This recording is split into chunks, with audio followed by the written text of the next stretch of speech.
Okay, in this video we're going to show you as a student how to get into a Moodle course that's using Proctortrack and get started with that proctored exam. Of course, you're going to first navigate to Moodle, go ahead and log in normally, and then you're going to go to the My Courses and navigate to the page where you'll be using Proctortrack. On the page you should see a few things. You must look for the Proctortrack Dashboard.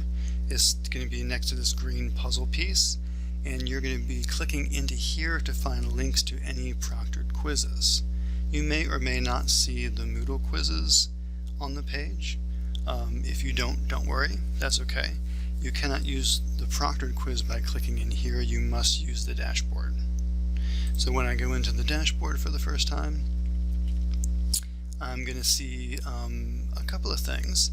I can see the number of tests that are available that are being proctored in the class.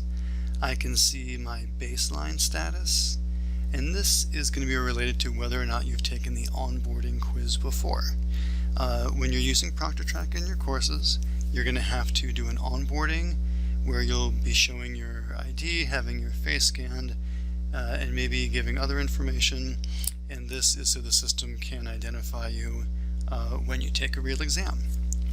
In this case, I'm using a sample student, student 05, and this student's status is expired, so they have to do the onboarding again. You can also see on here that there are other activities, example, final exam, sample for Proctortrack. But the first thing you must do is the onboarding. If you go across to Go to Test, you can click on that to get started. If it's the first time that you're using Proctortrack, when you go through this process you will download and then run it for the first time. In this case, I have already downloaded the software, so it's not going to look exactly like the first time. But suffice to say, downloading Proctortrack is like downloading and installing any other little piece of software, for example a web browser. So you're going to probably have a file that's downloaded that may go to your downloads folder that you would need to run, but it should be a simple process. You're going to go down and look at Let's Get Started information, which is going to give you some tips for getting prepared. You're also going to see general guidelines to be ready for the onboarding process and taking the exam.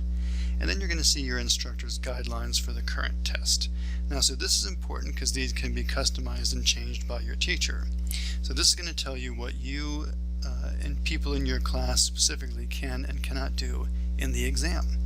So not all teachers will set it up the same way, and if you have a question about what is or is not allowed, please reach out to your instructor. Check out our other videos and handouts that go further in depth in the onboarding process and then how you can take subsequent proctored exams.